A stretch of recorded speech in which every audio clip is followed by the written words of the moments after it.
Në kuadër të shënimit të ditës evropiane të trashëgimisë kulturore, Shkolla Fillore Bedri Alezaga organizoi një aktivitet të pasur dhe edukativ në Trevën e Krajës, një zonë me vlera të larta kulturore e historike. Nxënësit patën mundësi të vizitojnë disa objekte të rëndësishme të trashëgimisë, ku përmes vizitave dhe ligjëratave në natyrë u njohën më nga afër me historinë dhe kulturën e kësaj rrethine. Ligjërata të veçanta mbajti arkitekti dhe magjistri i arkitekturës Korap Kraja, i cili me pasion dhe profesionalizëm ndau me nxënësit njohuritë e tij për rëndësinë e ruajtjes së trashëgimisë kulturore dhe arkitektonike.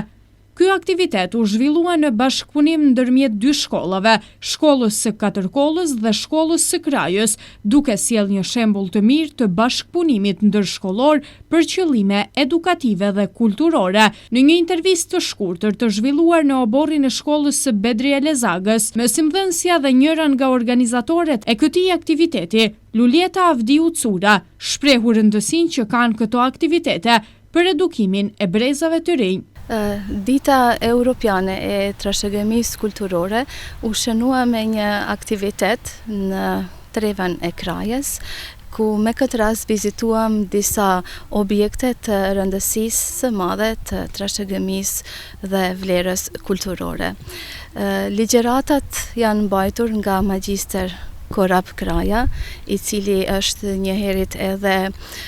magjister i arkitekturës, por bashkëpunimi erdhi ndërmjet dy shkollave tona, të cilat dua t'i falenderoj udhëheqësit e saj nga zemra, dy drejtorët të shkollave, të Shkollës së Katërkollës dhe të Shkollës së Krajës, si edhe profesorët dhe nxënësit që morën pjesë në këtë aktivitet për të mbajtur një orë mësimi në natyrë, një orë interaktive, e cila ndihmoi që nxënësit përveç rritjes së vlerave sociale,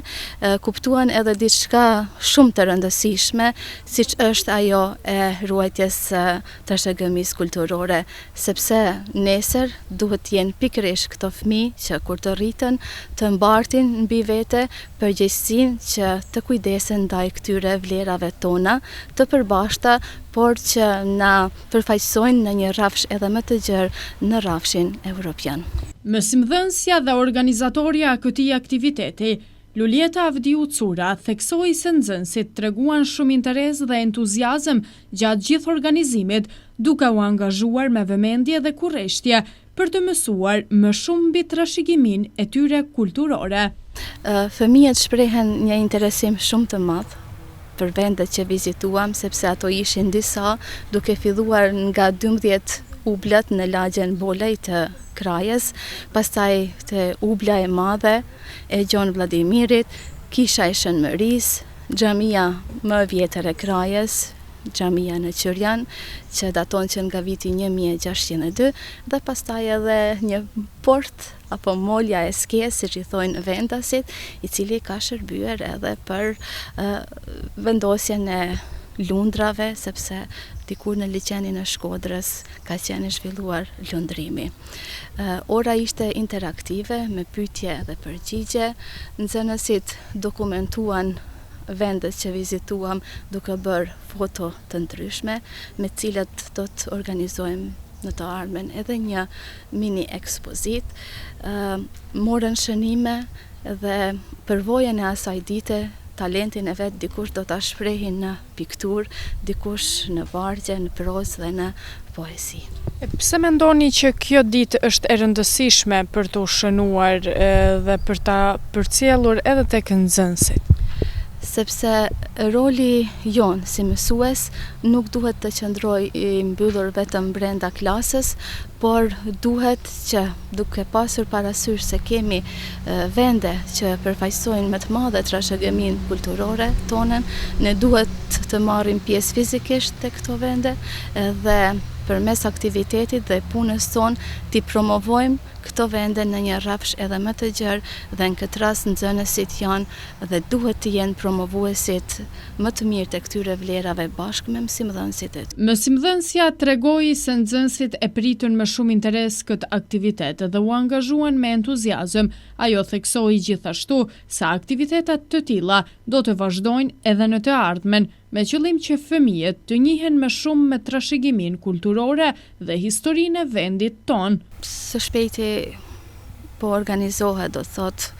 me nxënës sa kam planifikuar edhe European Day of Languages, me që kjo ishte European Heritage Culture, dhe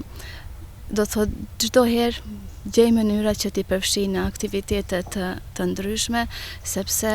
nxënësit, si e thash edhe më herët, duhet të dalin nga klasa edhe duhet të ndjejnë se i përkasin vendit ku mësojnë, ku jetojnë, dhe duhet të ndjejnë barën dhe përgjegjësinë që këtë vend ta prezantojnë dhe ta promovojnë edhe në një dimension tjetër. Ndërsa sa i përket edhe diçkaje edhe më të madhe, e cila planifikohet të realizohet në shkollën tonë, është projekti i përkrahur nga UNDP për krijimin e klasës në natyrë. Edhe shpresoj që do të jeni mysafirët tonë kur të fillojmë me punimin e projektit dhe deri në finalizimin e tij, ku do të kemi të ftuar mësuesit e shkollës